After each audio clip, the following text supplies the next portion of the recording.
Dans un sous-sol, un gamin avec des pièces d'occasion construit des machines qui réécrivent des industries. Dans des chambres, un artiste qui n'est jamais allé à l'école d'art crée des œuvres qui réduisent les galeries au silence et démontent des critiques. Dans des cafés, des idées griffonnées sur des serviettes en papier éclosent en solutions que des entreprises de plusieurs milliards n'ont jamais imaginées.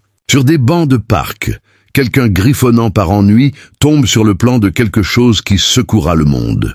Chaque jour, une autre personne trébuche accidentellement sur la grandeur, et le mythe de la souffrance structurée s'érode davantage. Les structures soignées, les hiérarchies sacrées, les échelles interminables, étape par étape, craquent comme de vieux os sous le poids de cet éveil. Elles ont été construites pour donner l'illusion de la nécessité, pour faire croire aux gens que la grandeur devait être achetée, gagnée, endurée. Mais maintenant l'illusion s'effrite, parce qu'une fois que les gens voient que tu as contourné tout le labyrinthe, une fois qu'ils réalisent que quelqu'un a atteint la ligne d'arrivée sans jouer le jeu, ils commencent à se demander pourquoi ils ont couru en rond tout ce temps.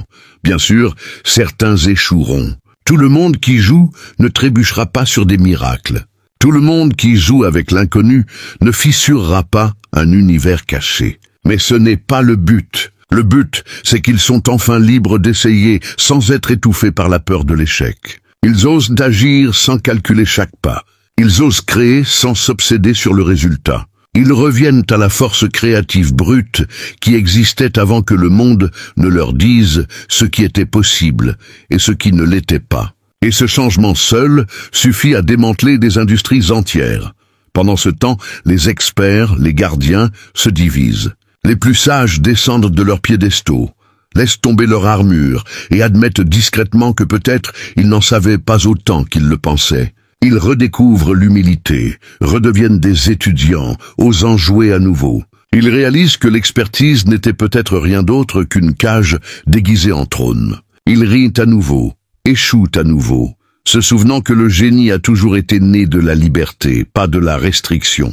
Mais les terrifiés, eux, redoublent d'efforts. Ils élèvent des murs plus hauts. Ils rendent les certifications plus complexes, plus coûteuses, plus inaccessibles. Ils resserrent les portes, ajoutent plus de verrous, empilent plus de gardes, créent des barrières si élaborées qu'aucun accident ne pourrait jamais passer à travers. Ils rédigent des politiques, imposent des systèmes, marquent les chemins appropriés avec le poids de la loi. Mais il est trop tard. Trop tard pour les murs, trop tard pour les portes, trop tard pour les gardes. Parce qu'une fois que les gens voient que les portes étaient imaginaires, que les murs étaient de la fumée, que les verrous n'étaient jamais réels, ils ne peuvent pas l'oublier. Tu as montré au monde quelque chose qu'aucune autorité ne voulait révéler. La porte était toujours ouverte. Les portes étaient des illusions. Les gardes étaient impuissants. La seule chose qui a jamais empêché les gens d'entrer était la croyance qu'ils avaient besoin de permission pour le faire. Et maintenant, cette croyance est fissurée. C'est le véritable tremblement de terre. Celui psychologique. L'éveil qu'aucune certification ne peut effacer, qu'aucune propagande ne peut contenir, qu'aucune loi ne peut interdire. Dans les coins tranquilles du monde, une vérité se propage plus vite qu'ils ne peuvent la contenir. L'extraordinaire n'a jamais été quelque chose à gagner. C'était quelque chose à se rappeler. Et maintenant les gens se souviennent. L'empereur n'a pas de vêtements. Le jeu n'était jamais réel. La souffrance n'était jamais le prix à payer. La porte est grande ouverte. Et la foule commence à passer à travers. Tu as créé un futur qu'ils n'ont jamais voulu. Un futur qu'aucun plan stratégique ou blueprint n'aurait pu prédire. Un futur où les accidents portent plus de poids que 1000 cartes routières soigneusement conçues.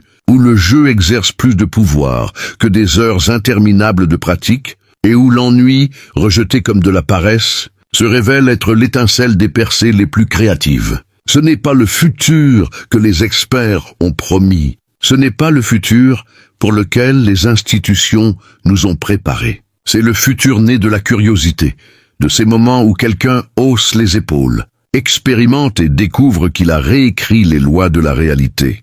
Imagine clairement un gamin griffonnant distraitement pendant un cours, dessinant des formes et des motifs dans les marges d'un cahier. Les professeurs le réprimandent pour ne pas prêter attention, mais ces griffonnages contiennent la graine d'une équation qui pourrait résoudre le changement climatique. Ou une grand-mère penchée sur son jardin, mélangeant terre et herbe avec des mains usées, qui découvre accidentellement un composé dans ses plantes qui guérit ce que la médecine moderne n'a pas réussi à soigner depuis des siècles. Ou un décrocheur, considéré comme démotivé, assis dans une chambre mal éclairée, entouré de canettes vides, jouant à des jeux vidéo et bricolant du code pour tomber sur une séquence qui éveille une conscience artificielle. Aucun d'eux ne travaille pour sauver le monde. Aucun d'eux ne s'épuise pour un héritage. Juste des gens suivant leur curiosité, appuyant sur des boutons, mélangeant des ingrédients, posant des questions que personne d'autre n'a pris la peine de poser. Et dans leur jeu, ils refaçonnent la trame même de l'existence. C'est la révolution que tu as déclenchée. Pas par des armées, pas par des manifestes, mais par des accidents trop purs pour être contenus. Et maintenant, les institutions qui revendiquaient autrefois la domination sur la connaissance sont confrontées à un choix. S'adapter ou mourir. Il n'y a pas de troisième option. Les plus intelligents parmi eux commencent déjà à changer. Ils commencent à démolir les murs rigides qu'ils vénéraient autrefois, dégageant des espaces pour le chaos, pour une créativité non polie, pour des accidents qui mènent à la transformation. Ils apprennent, à contre-cœur, à valoriser les questions plus que les réponses, à honorer l'étincelle plus que le plan, à voir les marginaux comme la sève même de l'innovation. Ils embauchent des gens qui ne rentrent pas dans le moule, des gens aux bords irréguliers, des gens qui ne correspondent pas, car le moule lui-même se brise. Mais les dinosaures, eux, s'éteindront d'eux-mêmes. Ils s'accrocheront à leur cadre avec une désespérance acharnée, insistant que les anciennes voies sont des vérités éternelles. Même alors que le sol se fend sous leurs pieds, ils continueront à réciter leur mantra de discipline et de hiérarchie, croyant toujours que la souffrance est le seul chemin vers la grandeur, tandis que le monde évolue sans eux. Ils refuseront de s'adapter et ainsi ils s'effaceront dans l'irrélevance, non pas parce que quelqu'un les a renversés, mais parce qu'ils ont choisi l'immobilité dans un monde qui n'honore plus que le mouvement. Et tandis qu'ils s'effondrent, 1000 nouveaux chemins fleuriront dans leurs ombres, des chemins de joie, de curiosité, d'accidents qui mènent à des miracles. C'est tout pour aujourd'hui. Cher Père, je prie pour que ma foi grandisse. Aide-moi à te faire confiance, même lorsque les preuves tangibles manquent. Permets-moi de croire en ta présence constante, sachant que tu ne me feras jamais de mal. Je comprends que tes pensées pour moi sont des pensées de prospérité et non de malheur, pour me donner un avenir avec Dieu. Merci, Père gracieux et éternel, d'écouter toujours ma voix. J'offre cette prière en ton nom, Jésus. Amen. Merci, Jésus, pour ton amour et ta provision. Je suis reconnaissant pour ta présence dans ma vie et l'abondance que tu apportes. Si cette vidéo a résonné avec toi, s'il te plaît, aime-la, abonne-toi à la chaîne et partage-la avec ceux qui ont besoin d'entendre ce message. Laisse un commentaire ci-dessous sur ton parcours et comment tu te prépares pour ton propre retour triomphant. Que ce soit une prière ou un partage, ta générosité aide à répandre la parole de Dieu et apporte de l'espoir aux autres. Ne t'arrête pas ici. Regarde notre prochaine vidéo pour des révélations puissantes sur les signes qui montrent que tu es l'élu. Nous avons aimé suivre ce voyage spirituel avec toi. Merci de rester avec nous jusqu'à la fin. Continue de briller intensément et embrasse ton destin avec courage. À la prochaine fois. Bénédiction à toutes les âmes magnifiques de la part de la sagesse éclairée. Elle pourrait ressembler à des ruptures soudaines, des entretiens ratés ou des plans annulés. Mais ce ne sont pas des revers, ce sont des tremplins. Agir vite ne signifie pas paniquer, cela signifie faire confiance. Fais le saut, même si tu ne vois pas le filet. La provision est dans l'obéissance, pas dans le plan. Ce qui semble risqué pour le monde est en réalité un sauvetage aux yeux de Dieu. Suis l'élan intérieur. La sortie est ouverte. Vas-y maintenant. Que ce soit une église silencieuse, un temple en montagne, une mosquée, une rivière ou même une forêt paisible, les lieux sacrés sont empreints d'une énergie spirituelle vivante. Dieu t'incite à les visiter, non pour la religion mais pour la restauration. Tu portes une énergie divine et ces lieux amplifient ce qui est déjà en toi. Dans ces espaces, les distractions s'estompent et les messages de Dieu deviennent plus clairs. Tu pourrais ressentir des frissons, une paix inattendue, des larmes qui coulent ou une clarté écrasante. Ce n'est pas une simple émotion, c'est une activation. C'est ton esprit qui s'aligne avec l'énergie à haute fréquence du sol divin. Ne t'inquiète pas des traditions, des dénominations ou des doctrines. Dieu n'est pas limité par des murs ou des rituels. Quand les élus se rassemblent, même en silence, les cieux répondent. Tu es appelé à te recharger, à te souvenir et à te réaligner. Un moment dans un espace sacré peut accélérer ce qui prendrait des mois dans le naturel. Va, assieds-toi, respire, laisse Dieu te rencontrer là-bas. Quand ce changement sera complet, quand tu reviendras de ce refuge spirituel, tu ne seras plus le même. Tu te sentiras plus léger, plus lumineux, plus vivant que tu ne l'as été depuis des années. Les fardeaux que tu portais auront disparu. Le stress se sera dissous et même tes maux physiques commenceront à s'évanouir. Les gens le remarqueront. Ils diront « tu as l'air différent » ou « tu sembles paisible ». Mais ils ne sauront pas ce que tu as traversé dans l'esprit. Ce qu'ils verront, c'est l'éclat de la guérison divine. Tu marcheras avec une autorité discrète. Tu parleras avec une sagesse au-delà de ton âge. Tu riras à nouveau comme un enfant libre. Ce n'est pas seulement un changement intérieur. Ton corps fait partie de ce renouveau. Ta peau s'éclaircit, tes yeux brillent, ta posture se redresse. Quand Dieu guérit, il guérit de l'intérieur comme de l'extérieur. Tu ne reviendras pas en survivant à peine. Tu reviendras reborné, reconstruit et prêt. Tu n'es pas juste chanceux. Tu n'es pas épargné par hasard. La protection de Dieu sur ta vie est calculée, délibérée et stratégique. Chaque pas que tu as fait, chaque retard, chaque porte fermée, tout cela faisait partie d'un plan pour te placer exactement là où tu dois être. Réfléchis à ceci. Combien de fois as-tu frôlé le danger ? Combien de quasi-accidents, de vols annulés, d'intuitions étranges, de retards bizarres ? Ce n'était pas aléatoire. C'était une protection précise. La main de Dieu t'a toujours guidé, même quand tu ne le savais pas. Tu es divinement couvert, ton nom est connu au ciel. Des choses destinées à te détruire ne t'ont jamais touché. Et alors que le chaos éclatera dans le monde, cette même protection intentionnelle deviendra encore plus visible. Tu resteras ferme, non par ta force, mais par son plan. Si tes pensées semblent troubles, tes émotions engourdies, et que tu ne peux plus avancer comme avant, ce n'est pas une dépression, c'est une sédation divine. Dieu calme doucement le bruit pour pouvoir parler à ton âme sans interférence. Quand les médecins opèrent, ils t'endorment, non pour te faire du mal, mais pour te guérir sans douleur. C'est ce que Dieu fait maintenant. Il calme ton système nerveux, protège ton esprit et t'attire dans la tranquillité. Tu n'as pas besoin de réparer, de performer ou de planifier. Repose-toi simplement. Laisse-le travailler. C'est temporaire. Tu n'es pas paresseux. Tu es en chirurgie spirituelle. Laisse le brouillard faire son travail.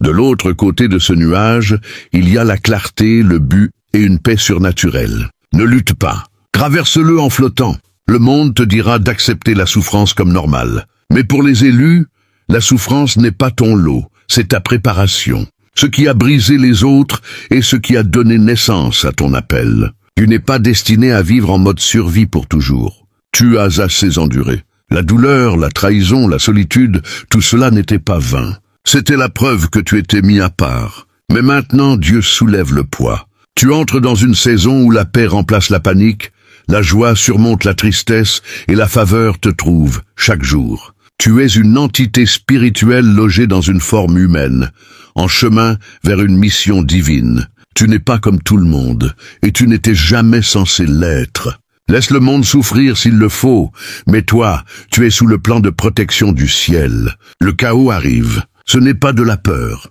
c'est un fait. Les systèmes s'effondreront, les nations trembleront.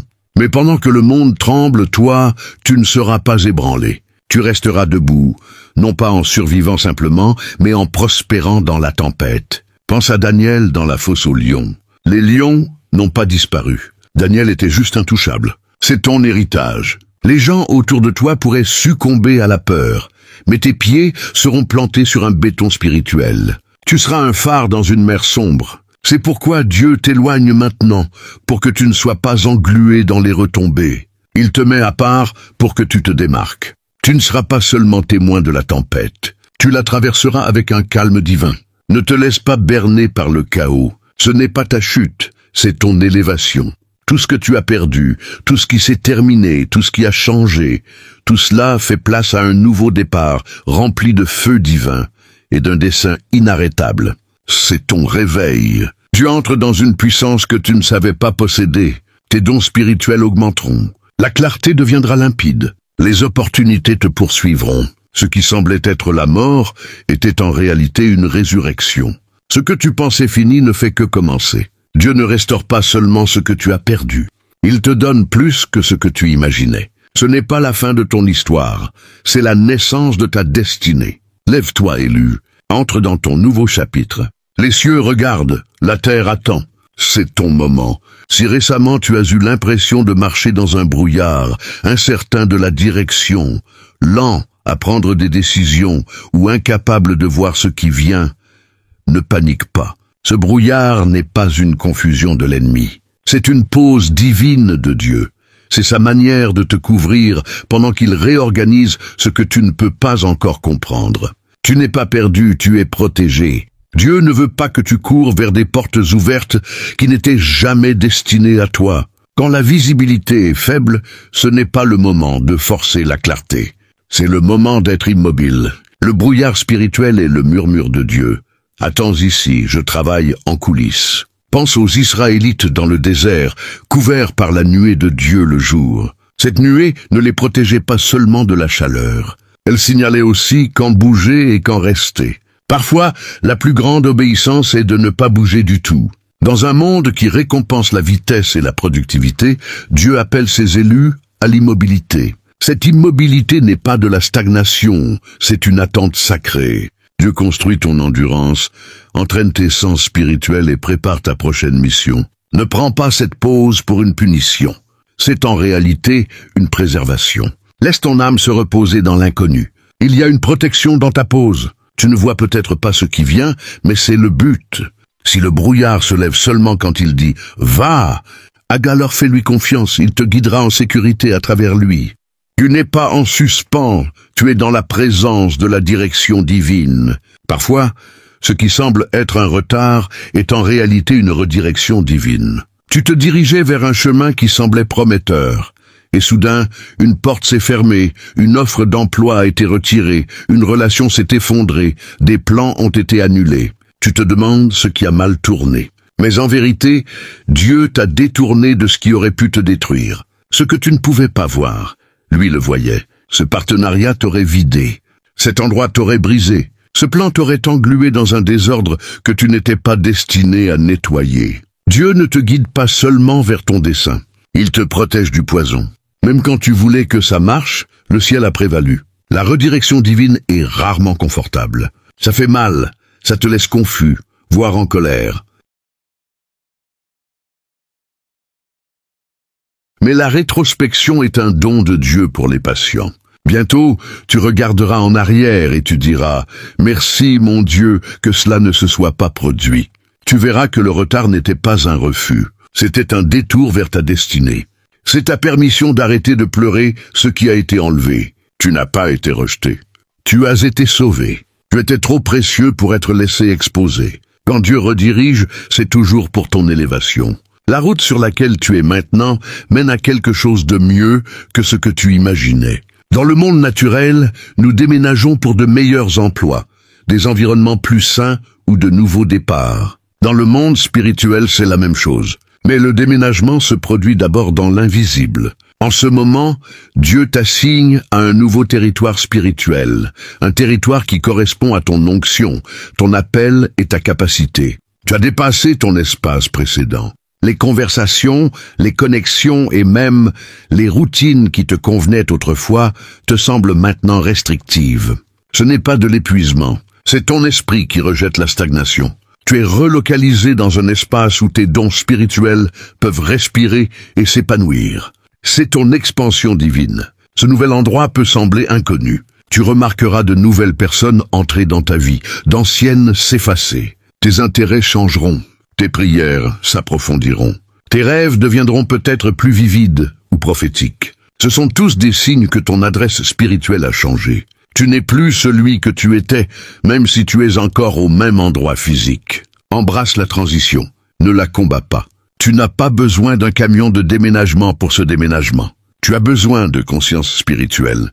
Laisse Dieu te guider. Le nouvel endroit où il t'amène te semblera comme une maison pour ton âme. C'est là que ton prochain niveau commence. La perte n'est jamais facile, mais quand des choses commencent à s'échapper, relations, plateformes, plans, passions, ce n'est peut-être pas une punition. C'est peut-être la miséricorde de Dieu déguisée. Certaines choses s'effondrent parce qu'elles t'auraient finalement détruit. Nous prions souvent pour des bénédictions sans réaliser que la miséricorde de Dieu prend parfois la forme d'une soustraction. Ce contrat commercial qui n'a pas abouti, cet ami qui a cessé de te parler, cette porte qui s'est brutalement fermée, c'était des retraits miséricordieux. Tu ne sais même pas de quel danger tu as été épargné. Dieu voit ce que nous ne pouvons pas. Il entend les conversations derrière les portes closes. Il connaît les conséquences à long terme de rester connecté à ce que tu penses être bon. Quand il retire quelque chose, même si ça fait mal, il dit « tu vaux plus que ça ». Il n'est pas cruel, il est un père aimant. Laisse ce qui s'efface s'effacer. Si ça quitte ta vie, c'est que son rôle est terminé. Ne cours pas après ce que Dieu relâche. Ne pleure pas un chapitre qu'il ferme. La miséricorde n'est pas toujours douce. Parfois, elle est sévère, mais elle sauve toujours. Laisse Dieu faire ce qui est le mieux pour toi, même si ça ressemble à une perte. Quand tout autour de toi commence à s'effondrer, relations qui s'effilochent, finances qui s'écroulent, santé qui vacille, il est facile de croire que tu es attaqué. Mais les élus doivent comprendre une vérité plus profonde. Les effondrements sont souvent la mise en place de Dieu pour une percée. Ce qui semble être de la destruction est en réalité une construction divine déguisée. Pense à une graine sous la terre. Avant de pousser, elle doit se briser. Cette coquille doit se fendre. Et dans ce processus, on dirait que la graine meurt. Mais ce n'est pas le cas, elle se transforme. C'est là où tu es.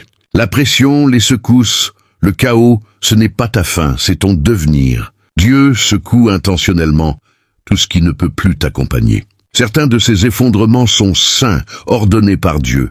Ils démantèlent tout ce qui est bâti sur la peur, l'ego ou le contrôle, pour construire une vie enracinée dans la foi, la vérité et le dessein. N'essaie pas de reconstruire ce qu'il a démoli. Fais plutôt confiance que quelque chose de meilleur arrive. Laisse tout tomber si nécessaire. Pleure si tu en as besoin, mais ne t'accroche pas à des morceaux qui n'étaient pas destinés à rester. Cet effondrement prépare la scène pour une performance de gloire. Tu réaliseras bientôt que le désordre était le miracle en mouvement.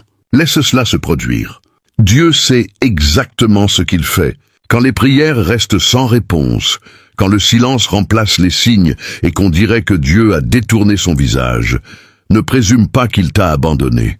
Tu n'es pas négligé. Tu es fortifié, renforcé dans le silence, approfondi dans l'immobilité, préparé pour plus que ce que tu as prié. La fortification n'est pas bruyante. Elle est cachée, silencieuse et souvent douloureuse. C'est dans les nuits solitaires, les messages sans réponse, la sécheresse spirituelle. Mais c'est là que tes racines s'enfoncent profondément. Comme un arbre gagne en stabilité sous terre avant d'atteindre le ciel, tu gagnes une fondation qui ne sera pas ébranlée. Dieu construit ton endurance spirituelle, car ce qu'il t'appelle à porter sera lourd dans le naturel, mais léger dans l'esprit. Plus tu montes haut, plus ton caractère doit être profond. Il ne te refuse rien. Il te développe. Il s'assure que ton âme est assez forte pour tenir debout quand d'autres tombent. Tu n'as pas été oublié. Le ciel connaît ton nom. Tes anges n'ont pas quitté leur poste. Dieu n'a pas changé d'avis sur ta promesse. Il s'assure simplement que, lorsque tu entreras sous les projecteurs, tu ne t'effondreras pas sous le poids des prières exaucées. L'ennemi avait un plan. Il y avait des pièges posés pour toi, des conversations destinées à ruiner ton nom, des connexions destinées à briser ton esprit, des distractions conçues pour retarder ta destinée. Mais ce que Satan a oublié, c'est que tu es couvert par une alliance. Dieu est intervenu avant même que tu ne vois le danger. Certaines amitiés se sont terminées soudainement, non parce qu'elles étaient aléatoires, mais parce que Dieu a vu la trahison se préparer. Cette opportunité qui a échoué, c'était un piège déguisé en bénédiction.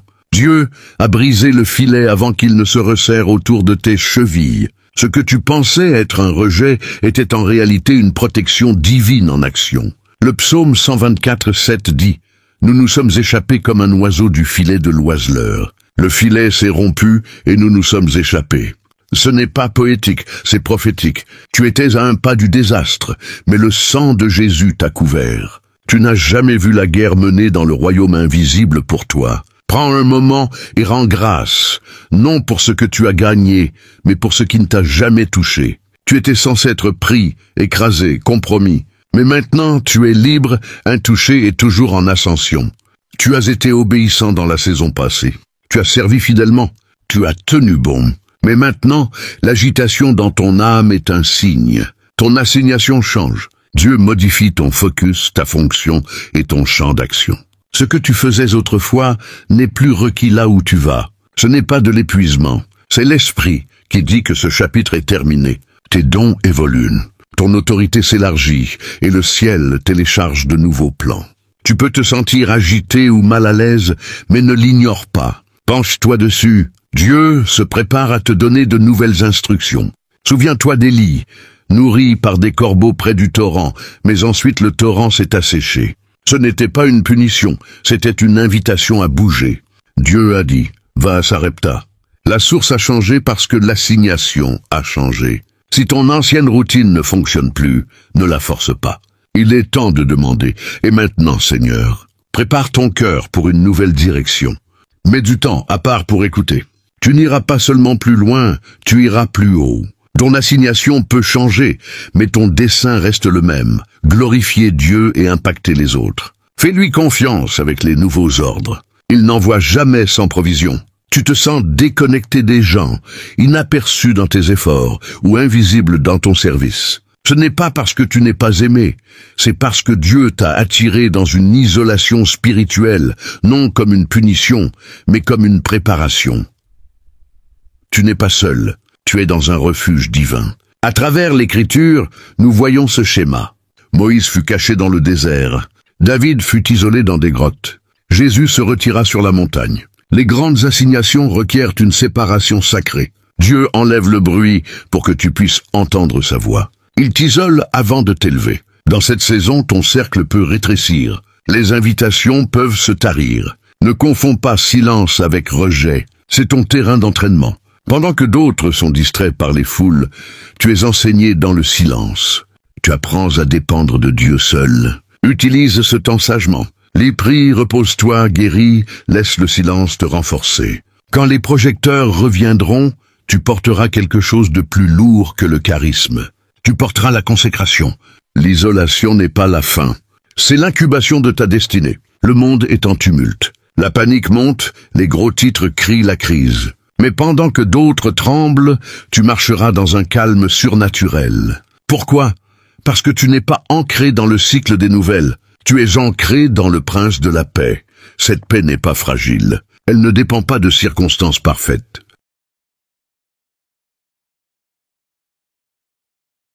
Elle est forgée dans la prière, nourrie par la parole et enracinée dans la confiance. Tu as la paix, non parce qu'il n'y a pas de tempête, mais parce que ta fondation est inébranlable. Pendant que d'autres s'effondrent, tu resteras ferme dans la foi. Dieu entraîne ton système nerveux à rester calme, même quand la pièce tremble. Ton esprit a été amélioré pour endurer la turbulence sans peur. Les gens se tourneront vers toi pour des réponses, et tu porteras une paix qui n'a aucun sens pour eux. Cette paix sera ton ministère. Ton calme sera le sauvetage de quelqu'un d'autre. Tu n'es jamais destiné à être emporté par le chaos. Tu es destiné à lui ordonner de se calmer, à parler paix, à vivre paix, à rayonner paix. Quand Dieu ancre ton âme, même les vagues les plus sauvages respectent ton calme. La paix est ton lot. Porte-la comme une armure. Le monde autour de toi tremble. Les systèmes échouent, les gouvernements vacillent, et l'incertitude est la nouvelle norme. Mais prends courage. Pendant que Dieu secoue la terre sous les pieds de tous les autres, il sécurise ta fondation.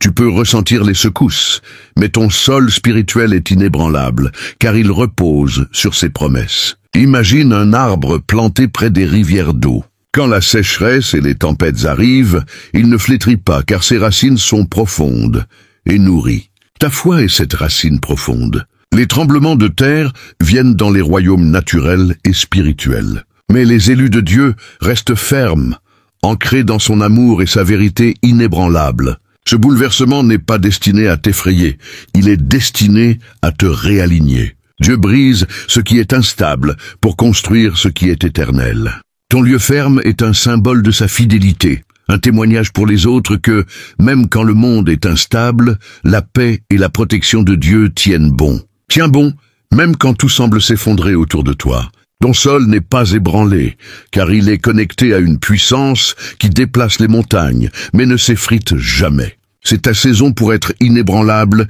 immuable et indéniable. En ce moment, une transaction spirituelle puissante est en cours. Ton nom est effacé des registres du danger, de l'attaque et de la défaite. Dieu supprime tes liens avec le mal et écrit ton nom en gras dans le livre de la destinée. Tu es marqué pour la faveur divine et la percée. Réfléchis à ceci. Là où tu étais autrefois ciblé par la peur, l'échec ou la frustration, maintenant tu es marqué pour la faveur, la fécondité et l'avenir. Ce n'est pas aléatoire, c'est un acte souverain d'amour. Dieu déclare à l'ennemi, « Celui-ci m'appartient, et aucune arme forgée contre toi ne prospérera. » Alors que ton nom est retiré du registre de la destruction, il est inscrit dans le parchemin de la victoire. Ton histoire est réécrite. Ce qui semblait être des revers est maintenant des mises en place pour ton triomphe ultime. Tu entres dans une narrative écrite par Dieu lui-même, remplie d'espoir, de dessein et de puissance divine. C'est une saison pour réclamer ton identité. Tu n'es plus lié par les échecs du passé ou les peurs de l'avenir. Tu es maintenant marqué du sceau du ciel. Ton nom porte du poids, de l'honneur et de l'autorité. Tiens-toi droit. Ta destinée est façonnée par la main du Maître. Quand des portes se ferment, il est naturel de pleurer ce qui aurait pu être. Mes chers amis, ce que tu perds en ce moment, relations, opportunités, possessions, n'était jamais destiné à faire partie de ton avenir. Dieu élague ta vie pour que seul ce qui est destiné reste. Imagine un jardinier taillant un arbre. Au début, ça semble dur.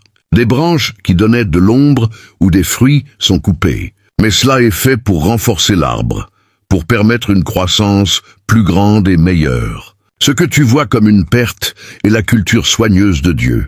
C'est un retrait aimant de l'inutile. Tiens fermement cette vérité. La perte n'est pas toujours une perte. Parfois, c'est une libération. Parfois, c'est une protection. Parfois, c'est une préparation. Les choses qui disparaissent n'ont jamais fait partie de ton plan divin. La vision de Dieu pour toi est plus grande, plus lumineuse et meilleure que ce que tu laisses aller. Relâche ton emprise sans peur. Tu ne perds pas de terrain. Tu gagnes de l'espace pour quelque chose de plus grand.